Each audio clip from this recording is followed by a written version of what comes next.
Hello friends, this is sixth video of our channel. इसमें मैं GST के बारे में बताऊंगा। जीएसटी, बहुत लोगों को एक क्वेश्चन है कि ये जीएसटी है क्या, इससे फायदा होगा या नुकसान, ये अभी के टैक्स सिस्टम से कैसे अलग है। मैं ज़्यादा टेक्निकल टर्म्स और फाइनेंशियल टर्म्स नहीं यूज करूंगा। I try to make it as simple as possible. क्या है ये जीएसटी? जीएसटी मतलब goods and service tax. It is an indirect and an uniform tax across India. GST के तहत वस्तुओं और सेवाओं पे समान टैक्स लगेगा। अभी वस्तु और सेवाओं पे अलग अलग तरह के टैक्स लगते हैं, जैसे कि entertainment tax, service tax, luxury tax, Swachh Bharat cess, special additional duty, octroi, VAT, central excise duty and all. अभी भी इससे भी बहुत तरह के टैक्सेस है, इसमें मैंने कुछ मेंशन किए। बट जब जीएसटी इंप्लीमेंट होगा तब ये सब टैक्सेस खत्म हो जाएंगे और इनके जगह एक ही टैक्स आ जाएगा, वो है जीएसटी। अभी मैं आपको एक एग्जांपल दूंगा। वो एग्जांपल में मैं आपको विदाउट जीएसटी और विद जीएसटी कैसे वर्क होगा वो मैं एक्सप्लेन करूंगा। ठीक, अभी अज्यूम कर लो कि मैन्युफैक्चरर एक प्रोडक्ट बना रहा है, कौन सा भी प्रोडक्ट, शूज, शर्ट, एनीथिंग। तो मैन्युफैक्चरर वो प्रोडक्ट बनाता है, वो होलसेलर को बेचता है, होलसेलर वो प्रोडक्ट खरीद के रिटेलर को बेचेगा, रिटेलर वो प्रोडक्ट खरीद के कंज्यूमर को बेचेगा। तो यह है प्रोसेस। इसमें विदाउट जीएसटी और विद जीएसटी कैसे फर्क आएगा ये मैं आपको एक्सप्लेन करता हूँ। इसमें मैंने जो भी फिगर्स यूज किया है, मेंशन किए, वो सब डमी है, उसमें से कुछ भी रियल नहीं है। ये मैं बस आपको एक्सप्लेन करने के लिए बता रहा हूं, ठीक है। तो देखते हैं पहले विदाउट जीएसटी। मैन्युफैक्चरर ने प्रोडक्ट बनाने के लिए रॉ मटेरियल खरीदा, उसका कॉस्ट हो गया 150 रुपीज। वो 150 रुपीज में उसने जो टैक्स पे किया 10 रुपीज, वो इंक्लूडेड है, ठीक है। उस पर उसने वैल्यू एडिशन किया, प्रॉफिट मार्जिन लगाया, वो है 50 रुपीज।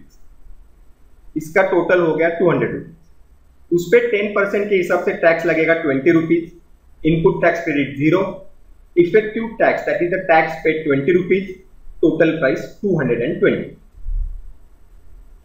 अभी इसमें इनपुट टैक्स क्रेडिट 0 है। ये इनपुट टैक्स क्रेडिट है क्या, ये मैं आपको अभी थोड़े टाइम में बताऊंगा। अभी विद जीएसटी देखते हैं। अगर जीएसटी इंप्लीमेंट होगा तो इसमें कैसे फर्क आएगा। रॉ मटेरियल का कॉस्ट सेम रहेगा 150 रुपीज। ये 150 रुपीज में जो टैक्स पे किया है रॉ मटेरियल पे 10 रुपीज, वो भी इंक्लूडेड है। उस पर मैन्युफैक्चरर ने कुछ वैल्यू एडिशन किया, प्रॉफिट मार्जिन लगाया 50 रुपीज का, टोटल हो गया 200 रुपीज। उस पर 10% के हिसाब से 20 रुपीज टैक्स लगा। यहां तक तो सब सेम है। Now input tax rate is 10 rupees. अब ये 10 रुपीज क्या है? जब मैन्युफैक्चरर ने रॉ मटेरियल खरीदा था, वो खरीदते टाइम उसने 10 रुपीज का टैक्स पे किया है। वो टैक्स इसको यहां पे क्रेडिट हो जाएगा। तो ये 10 रुपीज 20 रुपीज से माइनस होगा और इफेक्टिव टैक्स बन जाएगा 10 रुपीज, और इससे प्रोडक्ट का कॉस्ट बन जाएगा 210। तो प्रोडक्ट का कॉस्ट कम हो गया। ये हो गया स्टेज 1। अभी स्टेज 2 देखते हैं। स्टेज 2 पे होलसेलर ने वो प्रोडक्ट खरीदा मैन्युफैक्चरर से और रिटेलर को बेचेगा। अभी विदाउट जीएसटी कैसे वर्क होगा। होलसेलर ने वो प्रोडक्ट 220 रुपीज को खरीदा, उसमें वैल्यू एडिशन, प्रॉफिट मार्जिन लगाया 80 रुपीज का, सब टोटल हो गया 300 रुपीज। 10% के हिसाब से उस पर 30 रुपीज का टैक्स लगेगा। Input tax rate 0, effective tax 30, total price बन गया 330 रुपीज। अभी विद जीएसटी इसमें कैसे फर्क आएगा। होलसेलर ने वही प्रोडक्ट 210 रुपीज में मैन्युफैक्चरर से खरीदा, उसमें वैल्यू एडिशन किया 80 रुपीज का, टोटल हो गया 290 रुपीज। 10% के हिसाब से 29 रुपीज का टैक्स हो गया। Input tax credit 20 rupees. अब ये 20 रुपीज कहां से आ गया। जो पहले स्टेज में मैन्युफैक्चरर ने रॉ मटेरियल खरीदते टाइम 10 रुपए का टैक्स दिया था, और फिर जो इफेक्टिव टैक्स दिया था वो 10 रुपया था। तो वो 10 और ये 10 मिलके हो गया 20 रुपीज। इसका मतलब जो अर्लियर स्टेजेस पे टैक्स पे किया है वो 20 रुपीज, ये 29 रुपीज से माइनस हो जाएगा और जो इफेक्टिव टैक्स पे करना है वो हो जाएगा 9 रुपीज। इसका मतलब प्रोडक्ट का कॉस्ट हो जाएगा 299 रुपीज। तो मतलब आप सेकंड स्टेज पे ही देख रहे हो कि विदाउट जीएसटी और विद जीएसटी प्रोडक्ट कॉस्ट में कैसे डिफरेंस आ गया। स्टेज 3 देखते हैं। स्टेज 3 में रिटेलर वो प्रोडक्ट खरीद के कंज्यूमर को बेचेगा। इसमें देखते हैं विदाउट जीएसटी। रिटेलर ने वो प्रोडक्ट 330 रुपीज को खरीदा, उसमें वैल्यू एडिशन प्रॉफिट मार्जिन लगाया 50 रुपीज का, सब टोटल हो गया 380 रुपीज। 10% के हिसाब से 38 रुपीज का टैक्स लगा, टोटल प्राइस बन गया 418 रुपीज। मतलब विदाउट जीएसटी में 480 रुपीज में रिटेलर ने वो प्रोडक्ट कंज्यूमर को बेचा। अभी विद जीएसटी में देखते हैं। रिटेलर ने वो प्रोडक्ट खरीदा था 299 रुपीज में, उस पर वैल्यू एडिशन प्रॉफिट मार्जिन लगाया 50 रुपीज, सब टोटल हो गया 349 रुपीज। उस पर 10% के हिसाब से 34.9 रुपीज का टैक्स लगा, इनपुट टैक्स क्रेडिट 29 रुपीज। ये 29 रुपीज कहां से आया है? जो अर्लियर स्टेजेस पे स्टेज 1 स्टेज 2 उसमें मैन्युफैक्चरर होलसेलर ने जो भी टैक्सेस पे किए हैं वो यहाँ पे क्रेडिट हो जाएंगे और वो क्रेडिट हुए टैक्सेस एक्चुअल टैक्स से माइनस हो जाएंगे। मतलब ये 29 रुपीज 34.9 से माइनस होगा तो इफेक्टिव टैक्स बन जाएगा 5.9 रुपीज। तो वो प्रोडक्ट का टोटल प्राइस बन जाएगा 354.9 रुपीज। तो मतलब विदाउट जीएसटी वो प्रोडक्ट का कॉस्ट बन रहा है 418 रुपीज, तो विद जीएसटी बन रहा है 354.9 रुपीज। सो आप कॉस्ट में से डिफरेंस देख सकते हैं। ठीक है, अभी हम लोग देख लेते हैं कि हमने कितना टोटल टैक्स पे किया। In GST regime, as I already told you, tax due can be offset against the tax paid at an earlier stage. जो अर्लियर स्टेज पे टैक्स पे किया है वो टैक्स, जो टैक्स ड्यू है उसमें से माइनस होकर आपको इफेक्टिव टैक्स ही पे करना है। ठीक है, तो हमने विदाउट जीएसटी में कितना पे किया?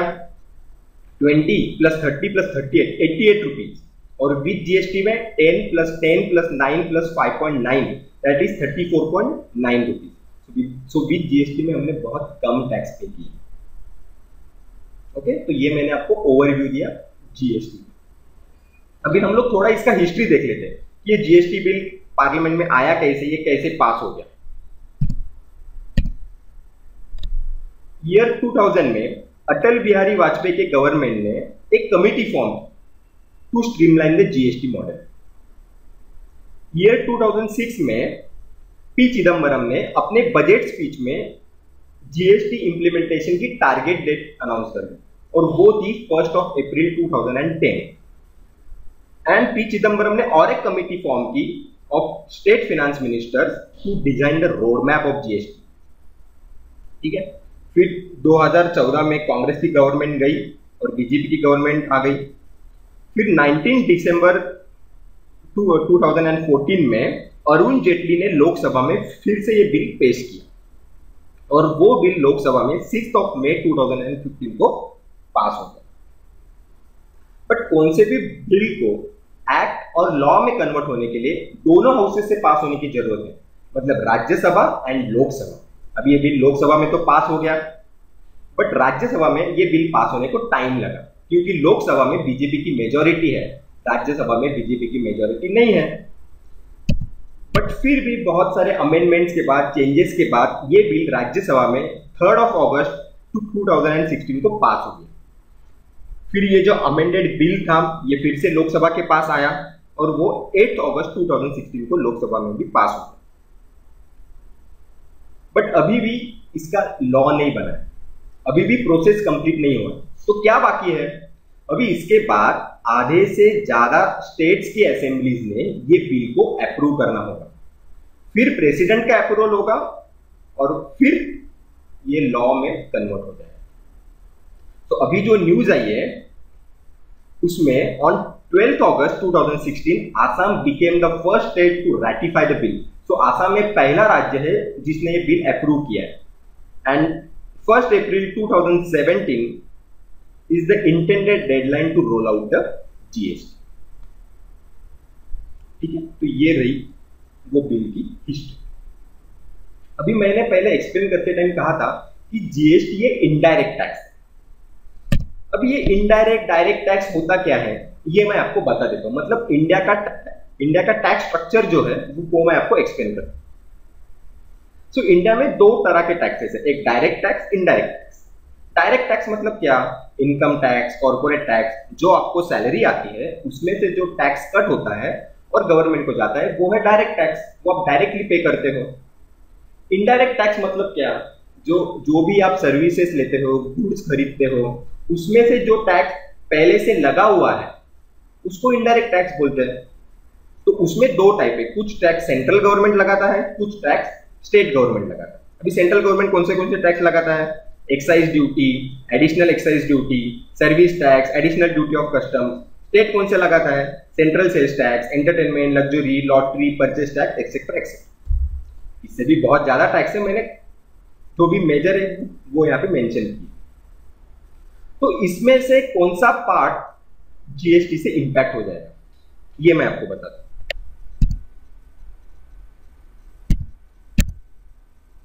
ये जो रेड बॉर्डर के अंदर आप जो पार्ट देख रहे हैं that will be impacted by GST. कैसे, इनडायरेक्ट टैक्स बन जाएगा GST.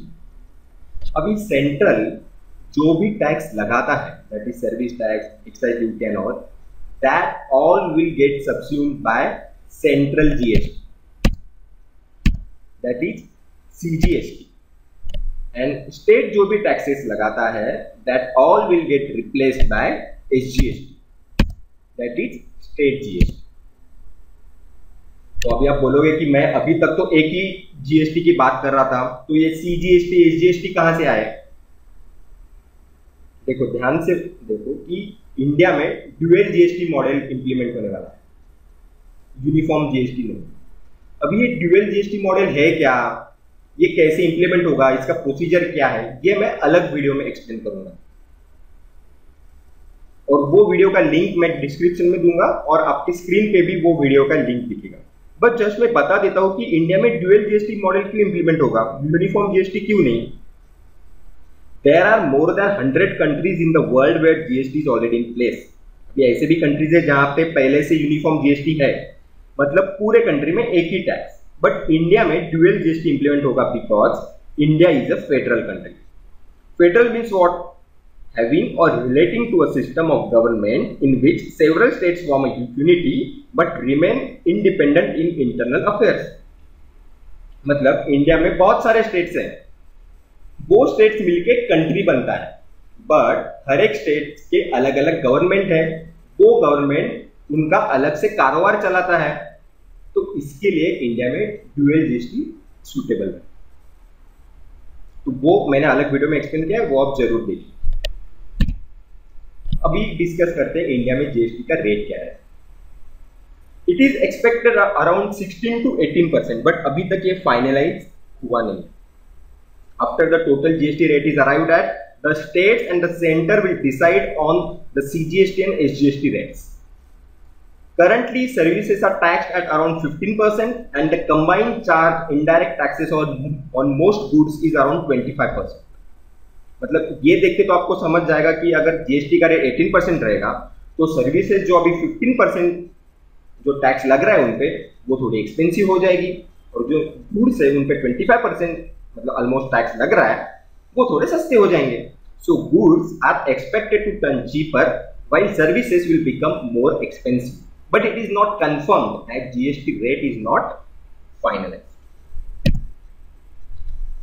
Rate of GST in other countries, बाकी कंट्रीज में क्या जीएसटी का रेट है वो देखिए।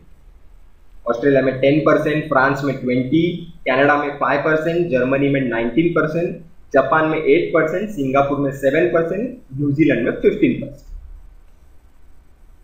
ठीक है, अभी देखते हैं कुछ positive points of GST and negative points of GST. पहले देखते हैं positive points. It will decrease production cost. ये मैंने ऊपर एग्जांपल में बता दिया कि प्रोडक्शन कॉस्ट कैसे डिक्रीज होगा। देखो, अगर कोई भी कंपनी या फैक्ट्री कोई एक प्रोडक्ट बनाकर दूसरे स्टेट को बेचता है तो वो कंपनी को कई तरह के टैक्सेस दोनों स्टेट्स को चुकाने होते हैं, जिससे प्रोडक्शन कॉस्ट बढ़ जाती है।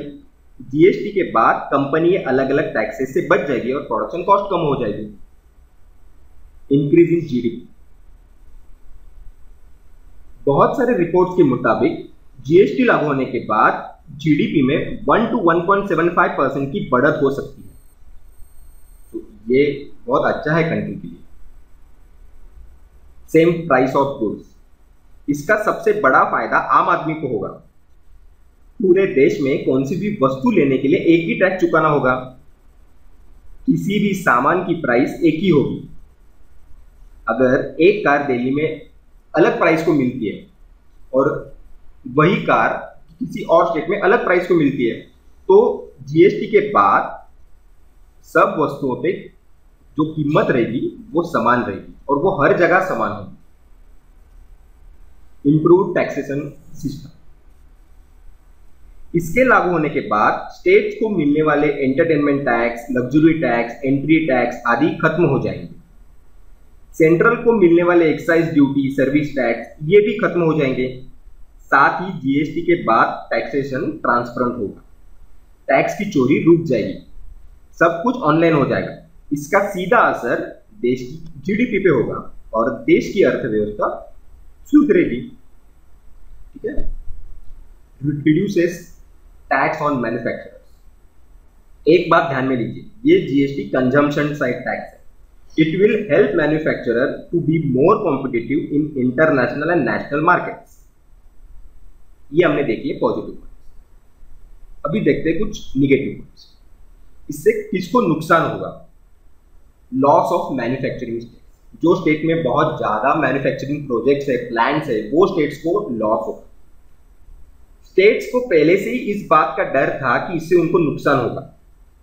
इसके बाद वो कई तरह के टैक्सेस नहीं वसूल कर पाएंगे, जिससे उनकी कमाई कम हो जाएगी। कई राज्यों का budget petrol, diesel, kerosene gas से ही चलता है। ये बात ध्यान में रखते हुए राज्यों को राहत दी है कि वो इन चीजों को जीएसटी लागू नहीं करेंगे। तो मतलब अब ये इंपॉर्टेंट है, petrol, diesel, kerosene gas, alcohol, ये वस्तुओं पे जीएसटी लागू नहीं होगा। ये चीजों पर स्टेट ही टैक्स लेते रहेगा और स्टेट्स को जो भी नुकसान होगा उसकी भरपाई केंद्र करेगा 5 साल तक। ठीक है। Second negative, state lose autonomy to change tax rate. State अपने हिसाब से टैक्स लगा नहीं सकती और टैक्स रेट चेंज भी नहीं कर सकती। ये अब जीएसटी काउंसिल करेगी। ठीक है। Impact on sectors which are currently enjoying no excise duty और अदर टैक्स। मतलब अभी जो सेक्टर्स है जिन पे कोई भी टैक्स नहीं लगता और बहुत कम लगता है, जैसे textile, dairy products, media, pharma, IT etcetera, तो इनके लिए GST rate current service tax rate से हाई रहेगा। Most of the developed economies use a single GST, not a dual GST. ये मैंने आपको पहले ही बताया कि इंडिया में ड्यूअल जीएसटी मॉडल इंप्लीमेंट होने वाला है और इकोनॉमिस्ट के हित मुताबिक ये ड्यूअल जीएसटी मॉडल इतना इफेक्टिव नहीं है। बट अभी कुछ पता नहीं, अभी उसका स्ट्रक्चर भी पता नहीं, तो अभी हम लोग कुछ कमेंट नहीं कर पाएंगे। तो आगे देखते हैं कि ये कैसे प्रोसेस होता है। अभी देखते हैं कि इन्फ्लेशन पे क्या असर होगा। Impact on inflation. RBI saying that it will be minimal. Inflation पे ज्यादा असर नहीं होगा, बट ये जीएसटी रेट फाइनल होने के बाद ही क्लियर होगा, जो जीएसटी काउंसिल डिसाइड करेगी। अभी आपको ये जानने में ज्यादा इंटरेस्ट रहेगा कि किसका प्राइस कम होगा और किसके प्राइस ज्यादा हो जाएंगे, बट ये अभी बताना बहुत जल्दी हो जाएगा क्योंकि GST rate structure is not finalised. But according to assumption ये चीजें सस्ती और महंगी हो सकती है। सर्विसेज, ये मैंने आपको पहले ही बताया कि जो सर्विसेज पे अभी कम टैक्स लग रहा है वो सर्विसेज जीएसटी इंप्लीमेंट होने के बाद एक्सपेंसिव हो जाएगी। Services will become expensive like telecom, airline, insurance, health, staying at hotels etcetera. Higher tax on clothing, footwear, electricity etcetera is expected. अभी किसके कॉस्ट कम होते हैं? Industries like FMCG, automobile, cars, entertainment, satellite TV, cement, online shopping would enjoy lesser tax post GST implementation. मतलब ये सारी चीजों की प्राइस कम होगी। Cascading effect of tax on tax will disappear. अभी cascading effect of tax on tax मतलब जब मैंने पहले एग्जांपल दिया उसमें आपने अगर देखा रहेगा कि विदाउट जीएसटी में जब मैन्युफैक्चर प्रोडक्ट बनाता है तो वो होलसेलर को बेचता है, होलसेलर से रिटेलर, रिटेलर टू कंज्यूमर। तो ये सब स्टेजेस पे टैक्स के ऊपर टैक्स लगता है, हर एक स्टेज पे टैक्स लगता है, वहां पे कुछ इनपुट टैक्स क्रेडिट नहीं होता। बट जीएसटी इंप्लीमेंटेशन होने के बाद ये cascading effect of tax disappear हो जाएगा, निकल जाएगा, इफिशिएंसी गेन होगा। Efficiency gain will help in cost reduction. तो ये सब मैंने जो बताया ये सब एजम्पशन है, अभी तक कुछ फाइनल नहीं है, but I can give a direction. देखो, ज्यादा टैक्स रेट मतलब ज्यादा प्राइस। अभी जो भी सर्विसेज एंड गुड्स के टैक्स रेट 18%, मान के चलो कि जीएसटी डिक्लेयर हो गया 18%, ठीक है। तो अभी जो भी गुड्स एंड सर्विसेज की प्राइस 18% से, सॉरी टैक्स रेट 18% से कम है, उनकी प्राइस बढ़ जाएगी। फिर आप सोचोगे प्राइस बढ़ रही है तो इसमें कैसे फायदा होगा, बट ये भी सोचो कि जीएसटी की वजह से मल्टीपल टैक्सेस नहीं रहेंगे, कंपनी प्रोडक्टिविटी कॉस्ट बचा सकती है, जैसे कि compliance cost, logistic cost, better truck utilisation, legal cost etcetera. तो ये सब की वजह से अल्टीमेटली प्रोडक्ट की कॉस्ट कम हो जाएगी and which should offset the increase in tax rate. और ऐसे भी गुड्स है, प्रोडक्ट्स है जिनका करंट टैक्स रेट 25 to 30% है, तो उनका टैक्स रेट कम हो जाएगा एंड प्राइस भी कम हो जाएगी। देखो मतलब इसमें कुछ चीजों की प्राइस बढ़ रही है, कुछ सर्विसेज की प्राइस बढ़ रही है, कुछ चीजों की प्राइस कम हो रही है।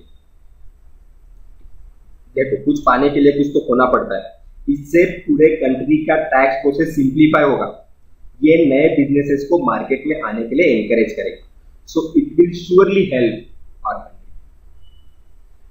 That's it guys, thank you for watching. Subscribe to our channel for more such videos and don't forget to like and share this video.